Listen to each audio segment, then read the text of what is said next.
Hello दोस्तों, Shiv education channel पर आपका स्वागत है। आज हम पढ़ते हैं राजस्थान की विधायी शक्तियाँ। हमने पिछले कुछ दिनों से विधायी शक्तियाँ पढ़ते आ रहे हैं। उसमें हमने देखा था राजस्थान की विधायी शक्तियों में अनुच्छेद 171, अनुच्छेद 174, 75, 76, 180, 200 और 213। ये कुछ अनुच्छेद थे जो राज्यपाल की जो विधायी शक्तियाँ थी उसके अंदर हमने पढ़ा था। आज राज्यपाल की जो विधायी शक्तियां हैं वो सारे अनुच्छेद हमने पढ़ लिए हैं। लास्ट का हमारा 213 अनुच्छेद है, उसका आज हम अध्ययन करते हैं। तो 213 में क्या है कि राज्यपाल अध्यादेश जारी करता है। अध्यादेश कैसे जारी करता है कि जैसे ही हमारे एक सदन है, लेकिन कुछ राज्यों में 2 सदन भी है, एक सदन या दोनों सदनों का सत्र नहीं चल रहा है, तो नहीं चल रहा है और हमें अचानक से कानून की आवश्यकता पड़ गई, भाई हमें तो अभी कानून बनाना है इस चीज में, तो क्या किया जाए। तो ऐसे में राज्यपाल बचता है। तो राज्यपाल अपने हस्ताक्षर से राष्ट्रपति के अनुदेशों को लेकर वह क्या बना देता है, कानून बना देता है। और यह कानून जब एक सदन या दोनों सदनों की जब बैठक होती है, उस बैठक में 6 सप्ताह यानी 42 दिन के अंदर अगर ये पारित हो जाता है तो ये कानून बन जाता है, और अगर ये पारित नहीं होता है तो ये रद्द हो जाता है, फिर ये कानून के मायने में नहीं रखा जाता।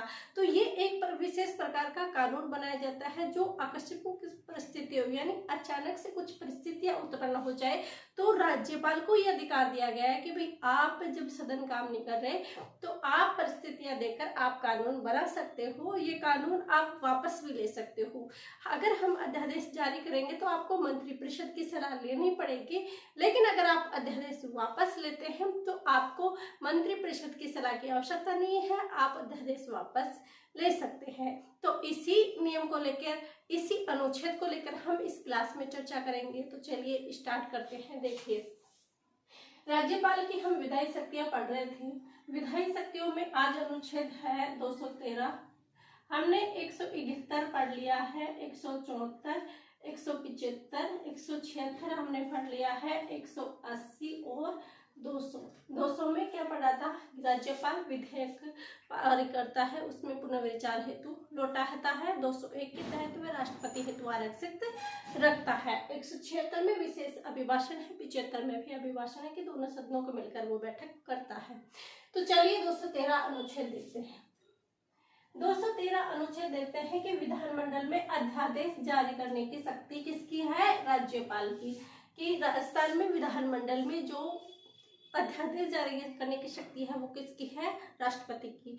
213 में किसकी है, राज्यपाल की। और 123 में किसकी है, राष्ट्रपति की। ये चीजें ध्यान रखिए।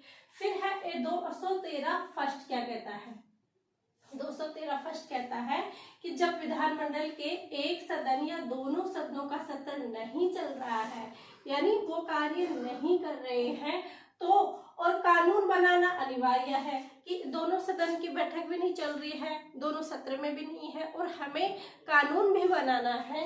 तो कानून बनाना है तो राज्यपाल अपने हस्ताक्षर से एक आदेश जारी करता है, और उस आदेश को क्या कहा जाता है, अध्यादेश कहा जाता है।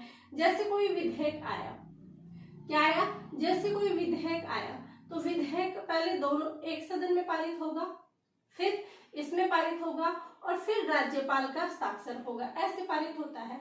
जब ये भी न हो, ये भी न हो, तो कौन करेगा, ओनली राज्यपाल इस चीज को करेगा। तो ये चीजें आप ध्यान रखना, वो कानून बन जाएगा, और अगर ये वापस ले लेंगे नहीं बनेगा। तो अध्यादेश जारी किस में है, 213 फर्स्ट के अंदर। हम अनुच्छेदों को 213 फर्स्ट सेकंड ऐसे ले रहे हैं, का खा ऐसे सारी अनुच्छेद पढ़ रहे हैं, ताकि हमारा एक भी अनुच्छेद गलत भी नहीं हो और सारी चीजें हमें याद भी हो जाए। अध्यादेश कहा जाता है, परंतु राज्यपाल राष्ट्रपति के अनुदेशों के बिना कोई भी ऐसा अध्यादेश जारी नहीं कर सकता। उसे राष्ट्रपति के अनुदेश यानी राष्ट्रपति से परामर्श, राष्ट्रपति जी को बोलना पड़ेगा, भाई मैं अध्यादेश जारी कर रहा हूँ तो आप अनुमति दीजिए। ये वो राष्ट्रपति को जरूर बोलेगा, ऐसे नहीं कि खुद के मन में चिट्ठी अध्यादेश जारी कर दिया, ऐसा नहीं होगा। वो राष्ट्रपति से जरूर बोलेगा, राष्ट्रपति से परामर्श लेगा। क्या क्या है कि कुछ अनुदेश है जिस पे राष्ट्रपति की अनुमति लेना आवश्यक है, अति आवश्यक है। कैसे, ऐसा विषय जिसको राज्य विधानमंडल में प्रस्तुत करने से पूर्व राष्ट्रपति की अनुमति आवश्यकता हो, यानी कुछ विधेयक ऐसे होते हैं जिसमें राष्ट्रपति की अनुमति आवश्यक है, तो उसमें हमें राष्ट्रपति के अनुदेश को पालना करनी पड़ेगी। दूसरा क्या है कि ऐसा विधेयक जो राष्ट्रपति के विचार हेतु आरक्षित रखा गया है, उस पर भी आवश्यकता है।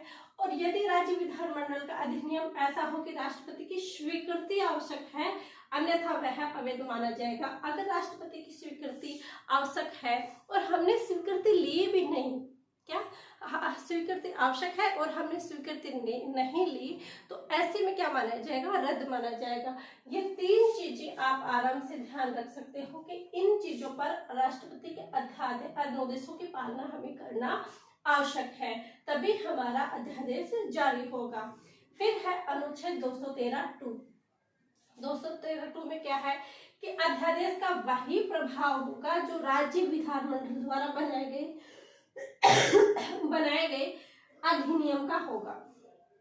यानी अगर आप अध्यादेश जारी करता हो तो उसका वही नियम, वही कायदा, वही रूप होगा जो कि एक विधानमंडल कानून का बनाता है। विधानमंडल जो कानून का रूप देता है, कानून बनाता है, वो ही किसका रहेगा, अध्यादेश का रहेगा। जो सत्र विश्रांति काल चल रहा हो, यानी सत्र नहीं चल रहा हो, तब राज्यपाल बनाता है।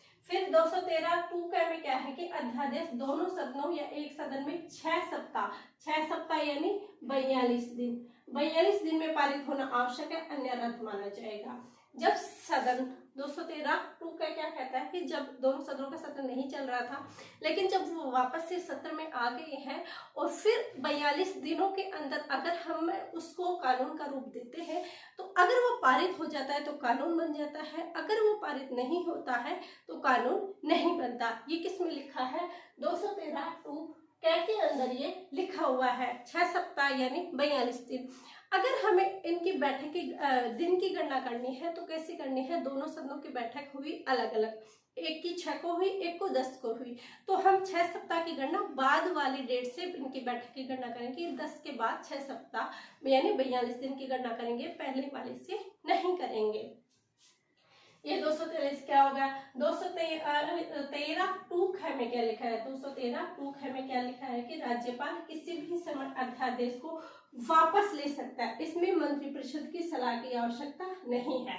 मंत्रिपरिषद की सलाह की आवश्यकता नहीं है, वो वापस लेने में किस में लिखा हुआ है, 213(2) में लिखा हुआ है। ध्यान रखना, 200 हमें पता है कि मंत्रिपरिषद की आवश्यकता नहीं है, लेकिन ध्यान क्या रखना है कि ये किस अनुच्छेद में लिखी हुई है। अनुच्छेद हमसे पूछा जाता है, तो 213(2) में लिखा हुआ है कि अगर राज्यपाल किसी भी अध्यादेश को वापस लेता है तो उसे मंत्रिपरिषद की आवश्यकता, सलाह की आवश्यकता नहीं है। लेकिन जब ये अध्यादेश जारी करते हैं तब इन्हें मंत्रिपरिषद की सलाह लेने की आवश्यकता पड़ती है, मंत्रिपरिषद की सलाह ली जाती है।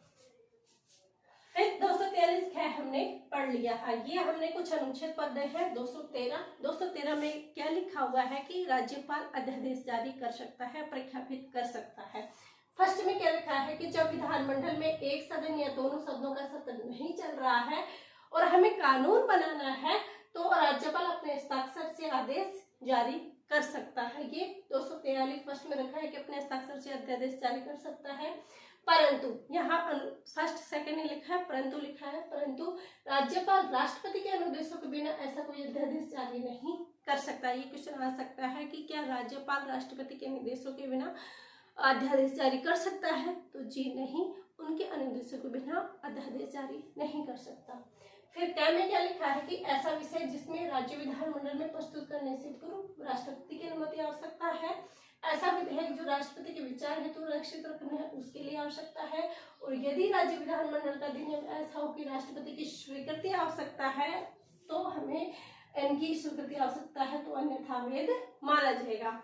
फिर 213(2) में क्या लिखा है कि अध्यादेश का वही प्रभाव रहेगा। 213(2) में क्या रहेगा कि अध्यादेश का वही प्रभाव रहेगा जो राज्य विधानमंडल कानून बनाती है उसका रहता है। 2 में क्या लिखा हुआ है कि अध्यादेश दोनों सदनों में 6 सप्ताह के अंदर पारित हो जाना चाहिए, अगर पारित नहीं होगा तो क्या हो जाएगा, रद्द माना जाएगा। और 2 में क्या लिखा हुआ है कि राज्यपाल किसी भी समय अध्यादेश को वापस ले सकता है, उसे मंत्रिपरिषद की सलाह लेने की आवश्यकता नहीं है। फिर एक आ जाता है कि ये आजकल एग्जाम में पूछे जाने लगा कि कौन सा वाद, कौन सा विवाद किस अनुच्छेद से, किस से संबंधित था। तो ये कौन सा था? डीसी वादनवाद बनाम बिहार सरकार 1987। ये वाद है डीसी वादनवाद, ये नाम ध्यान रखना, डीसी वादनवाद बनाम बिहार सरकार 1987। इस वाद का संबंध अध्यादेश से है। कौन से वाद का संबंध अध्यादेश से है, ये क्वेश्चन आ सकता है। तो इस वाद का संबंध इस अध्यादेश से है कि इस वाद में सुप्रीम कोर्ट ने निर्णय लिया कि अध्यादेश लोकतांत्रिक प्रक्रिया है, लोकतांत्रिक प्रक्रिया के विरुद्ध है।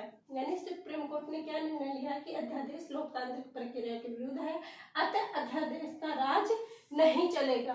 क्या? अध्यादेश का राज नहीं चलेगा। तो इसमें ये क्वेश्चन आ सकता है कि अध्यादेश से संबंधित कौन सा वाद है। तो वाद मतलब डीसी वादनवाद बनाम बिहार सरकार 1987। अब आते हैं कि सर्वाधिक अध्यादेश वाले वर्ष, यानी कौन कौन से वर्ष में सर्वाधिक अध्यादेश लगाए गए। अध्यादेश के कोई सीमा नहीं बांध रखी कि आप इतने अध्यादेश लगाए जा सकते हैं, कितने भी अध्यादेश आप लगा सकते हैं। तो सर्वाधिक अध्यादेश कब लगे थे? 1949 में। कितने लगे? 49। फिर लगे 2013 में कितने? 30। 1960 में 21 और 1988 में 20।